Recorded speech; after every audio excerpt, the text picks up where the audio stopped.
요즘 거리 다니다 보면 마치 선거철을 연상케 하듯 자극적인 문구로 가득한 정당 현수막이 이렇게 자주 눈에 띄죠.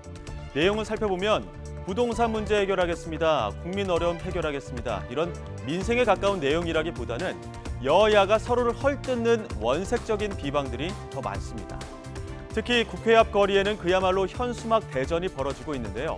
국회 정문에서 인근 교회까지 550m 거리에만 총 20개 이상의 정당 현수막이 걸릴 정도입니다. 그중엔 인기 드라마 대사를 가져다 쓴 문구도 있습니다.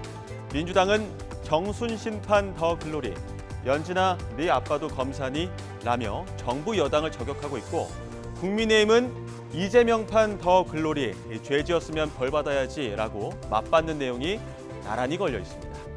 뿐만 아니라 유동인구가 많은 거리마다 현수막엔 검폭, 학폭, 독재, 이완용까지 등장하면서 그야말로 비난 일색입니다. 이를 바라보는 시민들도 불편함을 호소하고 있는데요.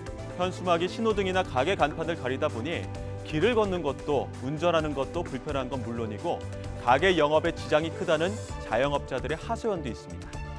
그럼 왜 갑자기 이런 정당 현수막들이 난립하고 있는 걸까요? 바로 지난해 12월 5개 광고물 관리법이 개정됐기 때문입니다. 원래는 지자체 허가를 받아서 지정된 곳에만 현수막을 걸어야 했지만 올해부터는 정치적 현안과 관련해서는 어떠한 제한도 없이 현수막을 설치할 수 있게 됐습니다. 정당 활동을 보장한다는 취지였죠. 무분별한 현수막 전쟁이 도를 넘으면서 거리 공해, 도시 공해라는 비판과 함께 세금 낭비에 대한 우려도 커지자 지자체들도 대책 마련에 나서고 있습니다.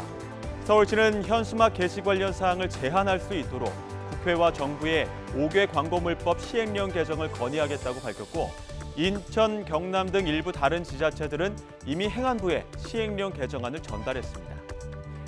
이렇게 지자체들이 대책을 내놓고는 있지만 총선을 앞둔 상황에서 현수막은 더 많이 들어찰 거란 관측도 나오는데요. 결국 정당 스스로 심각성을 깨닫고 스스로 결자 해지하는 게 가장 적절하다는 지적입니다. 마침 정치권에서도 자성의 목소리가 나오고 있습니다. 함께 들어보시죠.